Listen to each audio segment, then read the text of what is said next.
Connor Ingram's clearance creates a cramped crease. Plus, Utah actually slides in a fan confidence poll on today's Locked On Mammoth.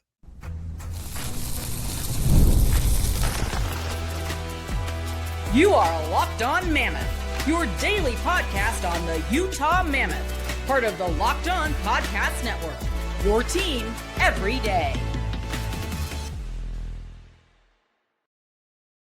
Hello, everyone, and welcome in once again to Locked On Mammoth. I'm veteran NHL voice Tom Callahan, joined by longtime team analyst Robyn Leaño, and together we are the dynamic duo that brings you Locked On Mammoth. Thanks for making us your first listen each and every single day when it comes to the Utah Mammoth hockey team. Quite a bit of news coming down earlier this week. Connor Ingram has been cleared by the NHL Player Assistance Program. We're going to talk about what that means with an eye towards training camp, because it creates a crowded crease. As I said, I love my alliteration, and this allows me to do that. That's going to be a huge topic. Plus, later on, we're going to get into Utah actually sliding a bit in a fan confidence poll. We'll talk about that as well. But Robyn, for now, the big issue becomes, and we were wondering when it may become an issue. We kind of thought it would, but now you have competition. I'll say, I don't think anyone, can we agree? Let's start with this statement. Would you agree with me that Veg is sewn into the number one spot in this competition is for the 1B or the 2 behind him? That is a correct statement. I mean, I feel like, you look at the contract that Veg signed and you look at everything that went in, it only makes sense for it to be that way. Today's episode, by the way, brought to you by GameTime. Download the GameTime app, create an account, and use our code LOCKEDONNHL for $20 off your first purchase. So, all right, that's our baseline assumption. This is number one has been decided, and based on the contract, that makes sense. But, Robyn, the whole reason Vitek Vanacek was signed in the offseason at a modest sum, it does not hurt I almost called him the Utah Hockey Club. Boy, I haven't done that in a while. The Mammoth in any way is because Ingram's in the final year of his deal, and Vanacek only signed a 1-year deal. Ingram is $1.95 million. Vanacek is $1.5 million. If either of them become expendable, which they could, there are a host of teams out there, Edmonton Oilers, that could easily be looking to take one of these goaltenders off their hands. But I think Vanacek has a very strong chance to be the backup coming out of the gates here, because Ingram is coming from a long way back here. Whether you're skating over the summer or not, whether you're playing some men's league or pickup or whatever, you've still missed a significant chunk of time, and catching up is not the easiest thing to do. It's not. It absolutely not. I mean, I do want to say first and foremost, though, Tom, and I'm not the first one to say it. Glad to hear Ingram's back. Right? Yeah. Glad to hear he's cleared to play. I'm glad he got what he needed from the program. That said, you're right. I feel like Vitek Vanacek has a little bit of a leg up going into this battle, because Vanacek had all the year of getting through it. He signed the contract, so I feel like the Mammoth signed him as the insurance, because they know that he's got the value of a backup goaltender. He's got the experience. He's got the significant experience, because they didn't know if Ingram was going to come back. But now that he's cleared, there still is that that question mark on exactly how much does Ingram need to catch up on, or is he going to be one of those goalies? And who knows? Where it's to him, it's like riding a bike, where it's like he just gets right back on it, and then maybe he'll dust off a few aspects of rust within the first couple of minutes, but then instantly he's back to his old self. Who knows? Or could be better. If things have been like, if the mental drain has been unclogged, if you will, which might also improve the physical performance, maybe Ingram is back and better than ever. But also, maybe there is, as you say, either rust and being cleared guarantees nothing. Mm-hmm. Robyn, we don't even know So this is the summer. This is a fairly low stress period of time. There's not a whole heck of a lot going on. There's not the travel, the training, the Yeah. practice every day, all of that. We're not in that situation yet. So I am passing no judgments Yeah. on where I think Connor Ingram will or will not be in that situation. Oh, But I yeah. think it's important for us to note that in talking about that, because if you're just going to say, "Oh, well, everything's going to be fine," we do not know that. You And know, I we have to prepare for that. you're absolutely right, and I feel like that's an important aspect. Is he was cleared by the NHL PA Player Assistance Program, but I feel like the thing is still going to get him to be cleared to play for the Utah Mammoth is he needed to have a discussion on where he feels he is on with the team itself. Because again, that's also a huge aspect. You need to talk with the team, and they need to figure out, is he ready to get back on the ice? Is there still a couple other aspects he need to do it? And it's a good thing that he's getting this done now, rather than, I guess, when the season started, because he has like a bit of extra time to kind of figure things out, have those conversations with the front office and with Utah Mammoth management to be able to understand what he needs to do to move forward.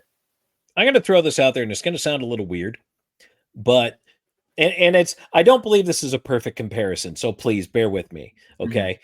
A little bit of a stretch here, but this is kind of like an NFL team choosing a backup quarterback.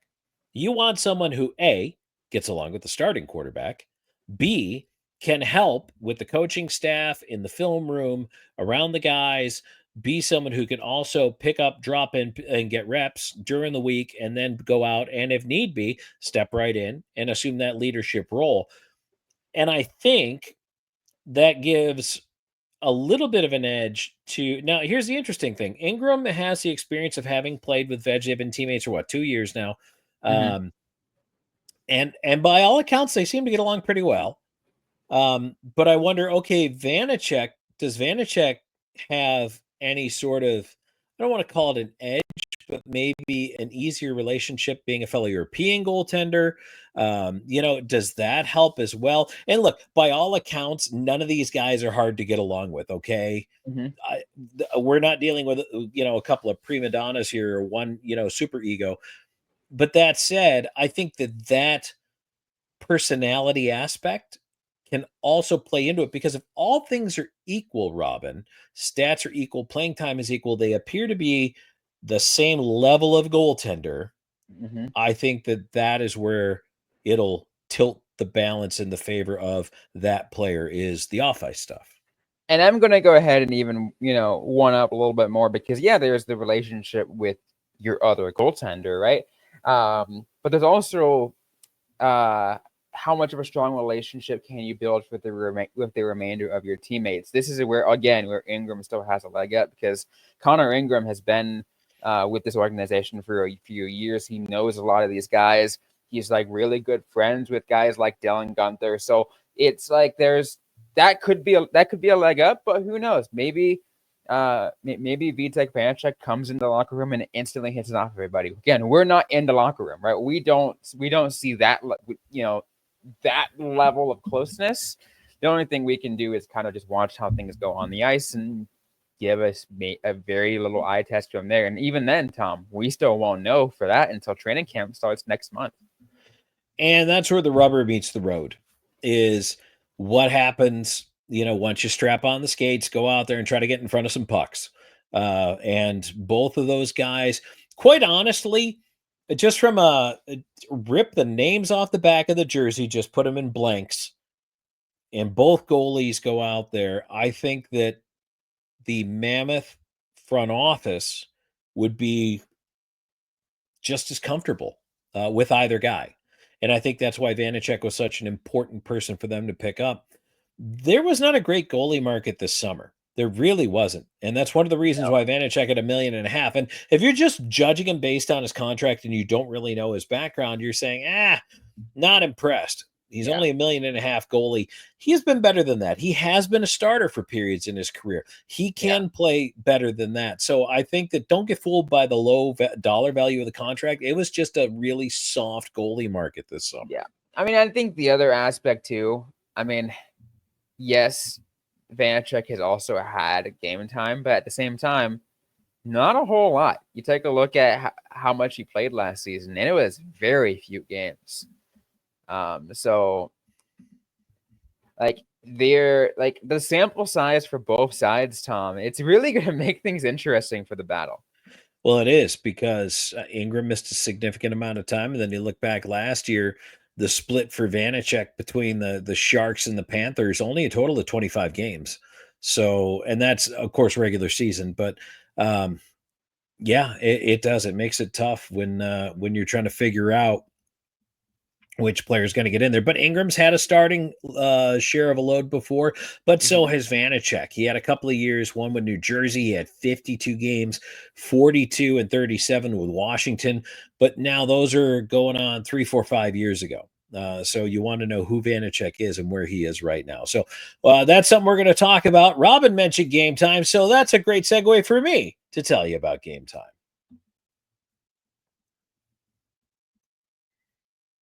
And the show is brought to you by Game Time. Have you ever decided at the last minute to head to a ball game with friends and family? Well, of course.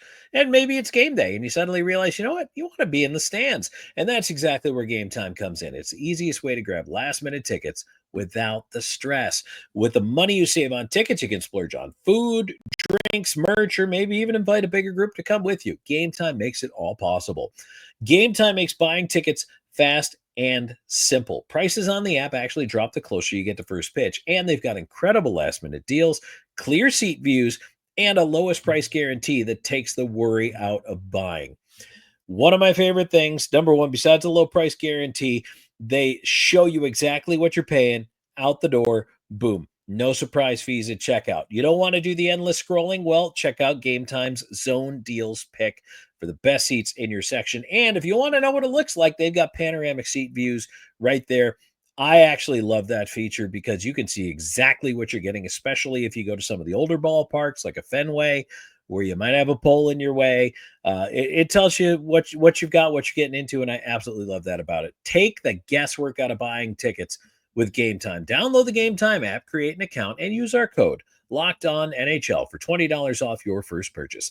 Terms apply. Again, create an account and redeem code LOCKEDON for $20 off. Download the Game Time app today. Last minute tickets, lowest price, guaranteed. Tom Callahan, Robyn Leaño here with you, Locked On Mammoth. If you like what you hear, please like, follow, and subscribe to it right now. We'll wait. Give you a second. All right, cool. Thank you very much. Appreciate that. Tell your friends about the show. Hey, smash that like button while you're at it as well. It helps us with the algorithm, quite frankly. And it helps you find more great hockey content as well. And every time you drop a comment on the YouTube side, that is also a tremendous help. Every time you share a link to the show, feel free to put it on your social media. If you like an episode, if you disagree, if you're like, these two fools said this today on the program, put the link up. That's fine. Let other people come here and decide for themselves. So I'm very happy with the progress, with the growth as we approach 1,500 on YouTube. We're super very excited. close. We are getting very close. Robyn and I are working on some stuff. Nothing we're ready to announce yet, but we're trying to quietly plan in the background here as we get closer to the NHL season. So a lot for us to look forward to and be thankful for. So thank you for being a part of it all. Robyn, just to kind of finalize my thoughts on the crease here, and I'd be interested to get your take on this as well. I really do think this is an open battle. Do I think that Ingram's got a little bit of a leg up only from a familiarity standpoint? Because I think on ice performance, I think Ingram, believe it or not, is this fair to say? Whether it is or not, I'm going to say it because I believe it. Ingram has more pressure than Vanacek. Yes, I feel like Ingram does have a little bit more pressure. He did not play well last season, and again, it was for a lot. We're getting a slow understanding of what some of those reasons were why he didn't play so well, and again, he was open about it. He took time away and then went to the Player Assistance Program. But still, now that now that he's back and there's more eyes back on him, it's like, all right, now let's compare. Let's see. Now that you feel you got the program did what you needed, that did what you were looking for, what's next? You need to be able to put that level of aspect out there. Let's see starting goaltender worthy Connor Ingram from the 23-24 season with the Arizona Coyotes. Let's see that version of Connor Ingram, the one that couldn't let Karel Vejmelka get his way out the top. Because that was a good one. I mean, Vejmelka had a struggling year that year, so I mean that was easier for Ingram to get the starting position. But if both are playing well, then they're lifting each other up. Then we're going back to a 1A 1B situation where they're actually really pushing each other. And I think that's kind of where the pressure is landing here, Tom, on Connor Ingram. And that's why it was so important that Veg did step up last year. In the absence of Ingram, who, as you correctly point out, had shouldered the starter's load in this organization before. So, this is going to be the test of coming back here. Okay, it's okay. It's not the end of a career here. Let's say Connor Ingram doesn't quite catch fire.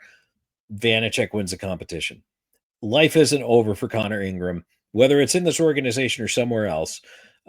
So I'm not super worried about that. But what I am saying is at least he has to come back and compete and put a lot of that stuff behind him, which is tough. I mean, look, athletes are humans. They deal with things. And they go through things just like you and I. And I think people forget that sometimes. So I'm rooting for Connor Ingram purely from the standpoint of I want to see him succeed, even if it's not in Utah. So that is important to me. And I look forward to a really good battle in training camp. I can't wait. I hope it is the most difficult choice of all time. I hope neither one of them allows a goal, and then we really got to figure it out. That would be a great problem. Oh, wouldn't that be nice? And I'm with you, Tom. And I'll even say this, I'm like I one up and say I'm a little selfish. I want Connor Ingram to succeed very well with Utah, right? I want to see that tandem that work well with to work well together, because I feel like they in the ideal world they complete each other. They really do. And again, it's not a slight against Vitek Vanacek at all. I feel like he, would really fare well as a backup anywhere. But I feel like just the what's already been established between Ingy and Veggie, you can't root against that. It's hard to. You just went Jerry Maguire on me. So you complete me. Oh, that's hard to compete with. I don't know if I can compete with that. So what are your thoughts? What do you think coming into camp here, the battle? Do you think either one of these two could actually push for the starter's job? Robyn and I don't seem to think so. Maybe you do. Maybe you think that an Ingram or a Vanacek could somehow surprise in camp. Let us know what you think down in the comments, or of course you can reach out to us on social media. You're also going to want to comment about this because Utah, believe it or not, has slid in fan confidence. In a recent poll, we're going to tell you where and what the slide really means in just a moment.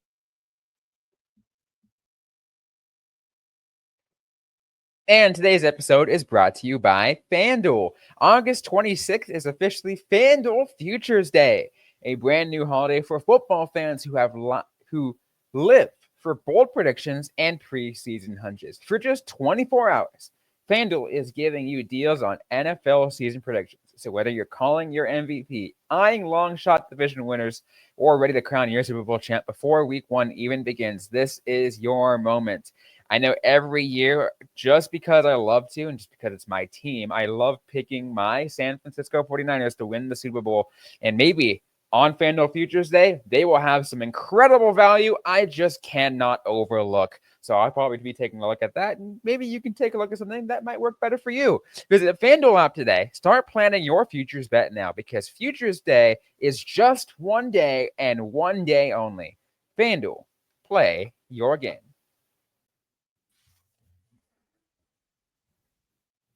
All right, back here on Locked On Mammoth, Tom Callahan, Robyn Leaño. Thanks for joining us, everybody.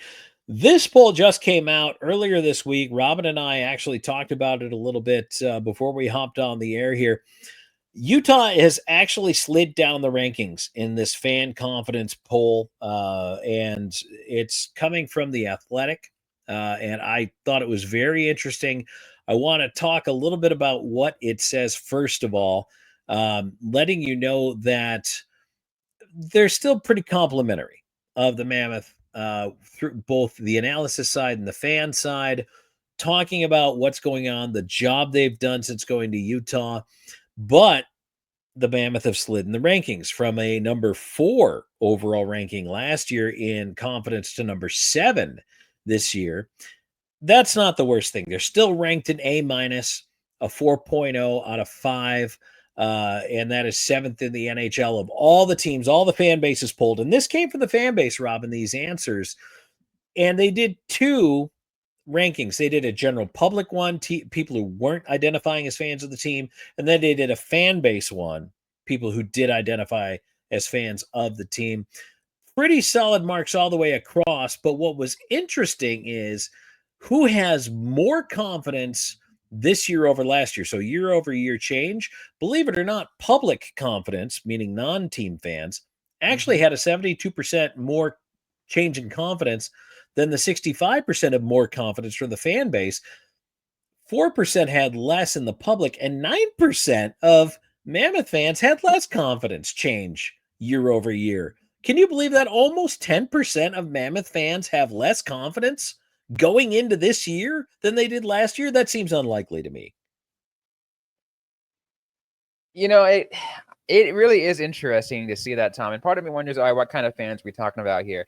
Because, I mean, I know these kinds of fans, right? I know those kinds of fans, the ones that might be like are more critical of certain situations of coaching, Tom, or anything of that kind of aspect, or any kinds of way that they got these new players in just any aspect than we are, right? We're pretty openly critical on a lot of things, but we're also very optimistic and do what we can.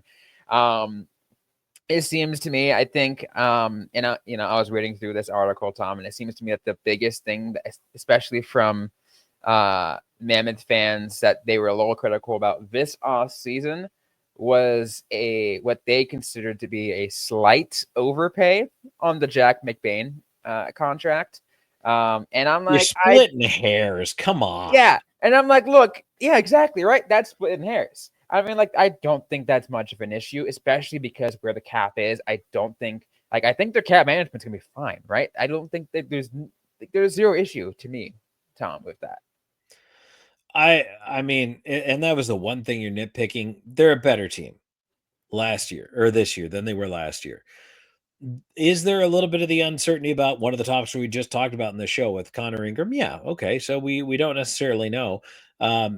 Coaching is certainly going to be one of the areas where there's going to be a focus and a hot seat on. But Robin, let me ask you this: do you believe that the reason that the numbers kind of skew the way they do, and the team drops a couple points in the rankings, how much of that is just the sheer factor of pressure to make the playoffs now?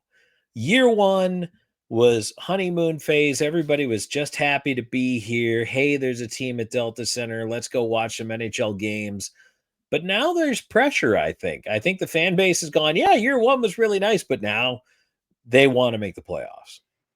I think that is a fair assessment. And I think it goes even a little bit beyond that. I feel like it's not only just the honeymoon phase new team, but it's also the honeymoon phase.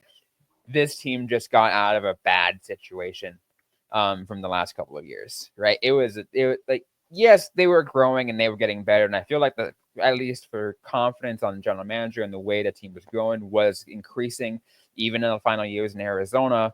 But there was still a cloud, right? There was still a cloud going over. So when they went over to Utah, I feel like everyone kind of bought in. They saw a lot more things that Bill Armstrong was doing, so they bought in on all those, and the fan confidence was through the roof, and the public perception got significantly better because now there's no longer that cloud anymore of how they're perceived, whether or not there's going to be another relocation anymore or anything of that aspect. Now that that's out of the way, people got a chance to see what kind of team this is.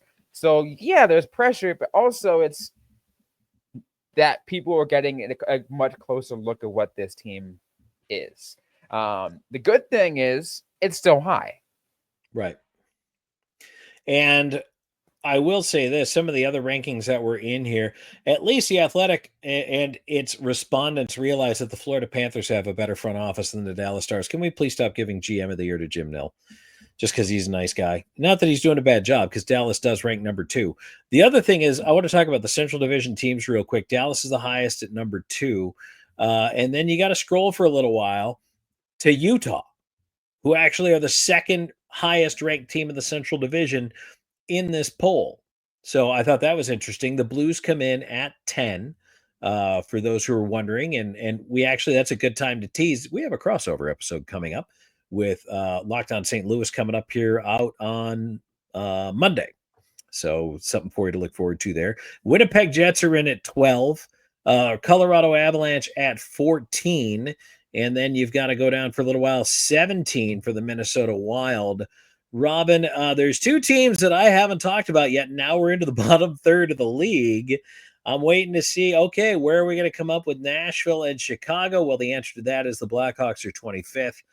And all the way down, the Nashville Predators are in 31st. Oh, by the way, 32nd and dead last is the Buffalo Sabres. But the Central Division has some pretty high-ranked teams in fan confidence. Are all of these teams making the playoffs? There's not enough room. There isn't. I mean, you and I have talked about the Central Division as a whole, right? And have always viewed the Central Division as a 5-team playoff division, right? And because it's just, and it's not a slight against the, to me, I don't think it's a slight against the Pacific Division. I feel like the Pacific Division has some great teams. It's just the talent spread is a lot more even, a lot more stacked in the Central Division than it is in the Pacific, which is just top heavy. Yeah, you know what's interesting, by the way, in Nashville? You know how I said it was a 9% change in confidence year over year? 9% of fans had less confidence this year. Do you want to take a stab at the percentage of Predators fans? How far they're who say they have less confidence? And this is the fan base. I'm not talking about general public. Fan base. Ooh, less confidence. 65%. I wish you were right. You're not even close. Okay. 92%. Oh my God. 92% have less confidence year over year. That is stinging. Barry Trotz, what are you doing? Oh, he swung for the fences, but man, it really didn't work out. And you know what? I thought Nashville had it. I thought they brought in a lot of scoring, and I'm like, well, they're going to be a tough team to beat. But then the scoring didn't materialize. Turns out they couldn't play defense, and UC Saros is human. Mm-hmm.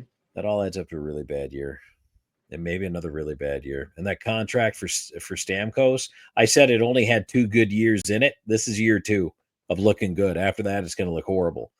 So I don't know. So I tell you that, Mammoth fans, to tell you this. Don't you feel pretty good about where you're at heading into training camp? Oh yeah, no, I think that, I think they should, right? I think like just overall, just have that confidence in what Bill Armstrong has been building, right? Let Bill cook. Let Bill cook. And again, I've been referring to him as Bill the Builder. Love that. He's a little hard hat. Exactly. Yep. No, that's fantastic. Absolutely.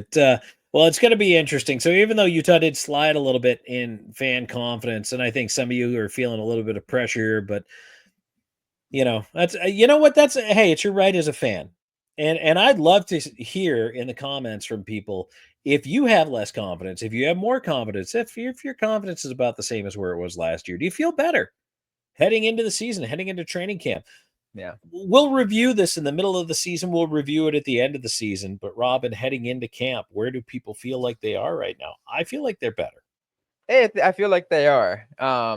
But there are some people like you and me, Tom, who are channeling that improvement as now putting the entire team on like a hot seat, right? The expectations have just gotten that much higher.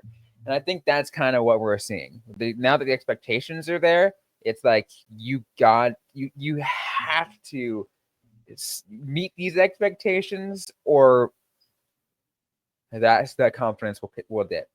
Yes, absolutely it will. So we'll keep our eyes peeled on how this is all going to pan itself out. Robyn, if folks want to reach out to us to comment on social media, maybe they don't want to drop a YouTube comment, they're not registered or logged in, where can they get us? Oh yeah, absolutely. If anyone wants to tell us how wrong we are, yeah, you can go ahead and find us on social media, just about everywhere at Locked On Mammoth. That's at Locked On Mammoth, and that's everywhere on X/Twitter, Instagram, on Threads, on TikTok, Blue Sky, whatever it is, at Locked On Mammoth. You can find me personally at Robyn_Leaño. You can find me on Blue Sky at Tom Talks. I spend a little bit more of my time on Blue Sky, but I am on Twitter at Callahan on air as well. And we definitely look forward to talking to you guys next time. And hey, just converting you slowly but surely into the everydayers. You'll be here with us. We'll be here with you. We're talking Mammoth hockey all the time, and we appreciate you being a part of Locked On Mammoth.